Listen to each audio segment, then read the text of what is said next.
Kwa majina yangu naitwa Rachel Joki Dicho. Niko na watoto wawili na sijaoleka, lakini nafanya biashara ya maziwa. Vile nitanunua maziwa na nipeleke huko, na nilikuwa natafuta biashara ile nitafanya.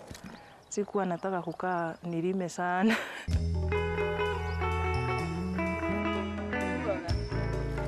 Many suppliers of fresh produce to Nairobi operate outside the formal sector. Over 75% of milk, for instance, is supplied by people like Rachel and not big dairy companies. Apart from the produce of her own cow, she distributes for other small farmers, moving around 350 litres per day into the city. Jambo mingi sana kutoka weusi. Salamu mingi sana kutoka. Rachel uses various forms of transport to get her milk to the city, starting with bicycling it from her farm to the national road. 2 connecting taxi rides then take it the 30-odd kilometres into town.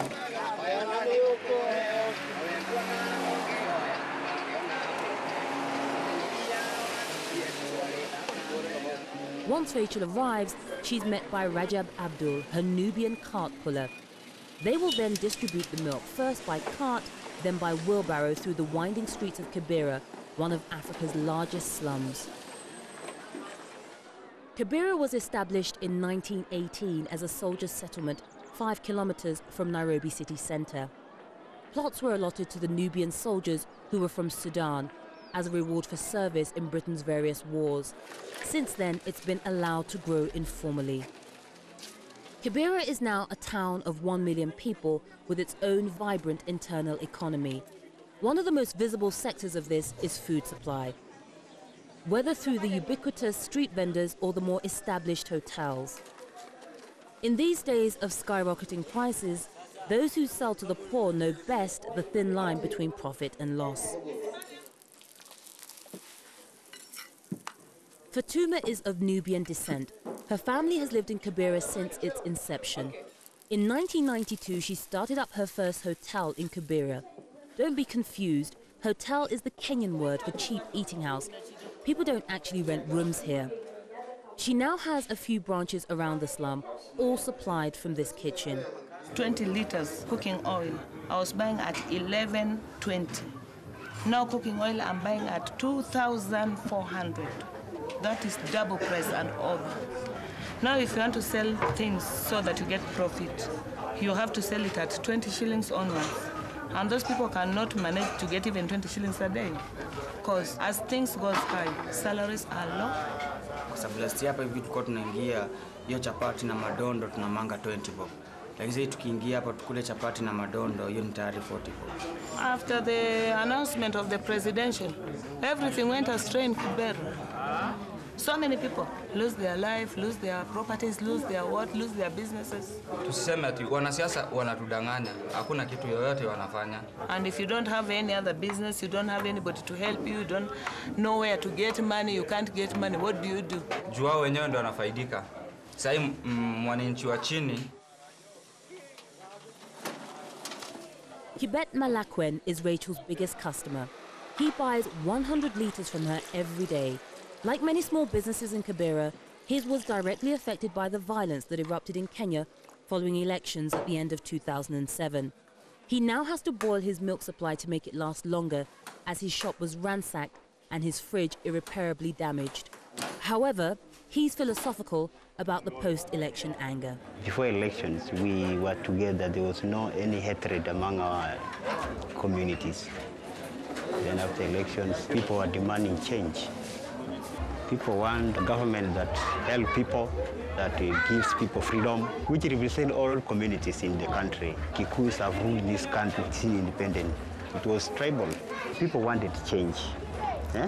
A government that represents all the tribes.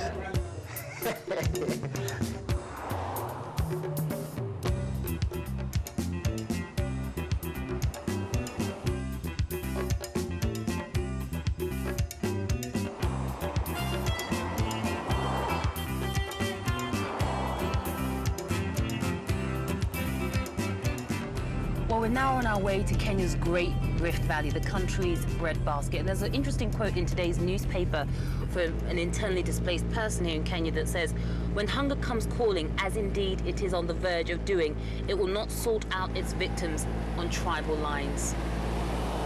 Passing these camps set up for internally displaced persons is a stark reminder that not only is Africa living the same nightmare as the rest of the planet in terms of the escalating food crisis, but it also has to contend with age-old problems like tribalism and xenophobia that are now proving disastrous to food security. Thomas Mangare and his wife Rose are representative of the many displaced farmers that are fearful of returning to their land. Na mahali hapo nafikiri kulifanyika madhara kiasi kwa sababu kuna watu waliaga. Nao pia sasa ndio kawa ni mbaya zaidi kufurushwa na bila kujua unaenda wapi na unafanya nini na ni kipi kimetokea. Ukiangalia area ile utaona kweli hata wewe mwenyewe utasikia kuna uoga wa kuingia mahali pale. Maana hakika tuseme kwa ukweli ni kabila moja linaishi mahali pale.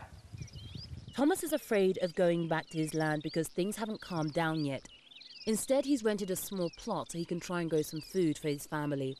Kutopanda kwetu tumechelewa kwa kuwa tulifurushwa manyumbani. Sasa ndio ikabidi tubahatishe kupanda, lakini msimu wa kupanda ulipita. While tribalism has cast its shadow over their lives, their story still offers hope. It's a story of how individuals can see past group rivalries and bridge divides. Huyu mke wangu ni Mkalenjin, mimi ni Mkisii. Na wazazi wake walikubali nifunge ndoa naye sababu hapakuwa na uhasama wowote. Si ndio ukiona wakati huu wote wa maisha haya mazito tumekimbia na watoto, njaa na nini na kulala nje na tuko naye mpaka wakati huu. Kuna njia ambapo pana uwezekano kwamba hawa watu hawajapendana. Sisi tumependana isipokuwa shida ndio imetusonga zaidi. And is it possible that love can conquer all? Well, I can't imagine it's the answer to all of Kenya's problems, but a little more of it around here might not go amiss.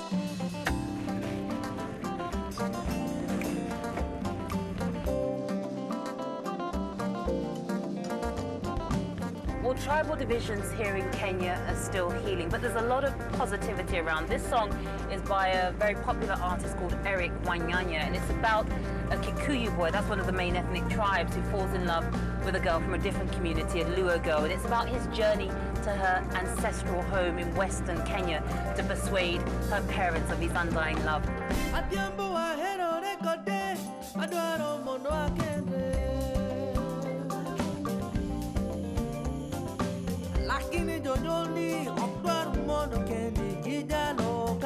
It's interesting being a young Kenyan at this time, or young African. I think a lot of young people have a good idea of what they think is wrong with the leadership in Africa, or the issues that continue to plague our development or lack thereof. And so as a musician, I sort of feel an obligation to address these issues and to put a lot of people's sentiments into lyrics and music.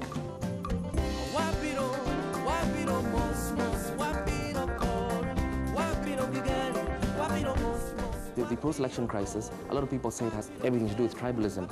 I think tribalism was maybe a spark that got the fire going, but there are deeper issues.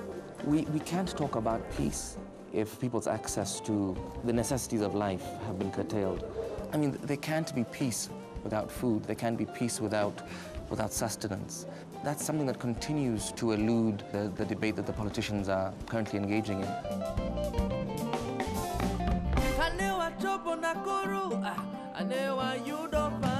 Adhiambo is an attempt by myself to talk about the issues of tribalism. I'm from the Kikuyu tribe, and I went out with a girl from the Luo tribe. My family members, who I thought were quite sort of progressive, said to me, "Oh, it's nice that you brought her," but my aunties were like, "But make sure that she's not the woman that you marry," you know. And so I wrote this song about this guy who falls in love with a girl from another tribe and learns the language so that he can go and tell her parents that his love is true. The song is trying to communicate a message of love, of togetherness, of unity.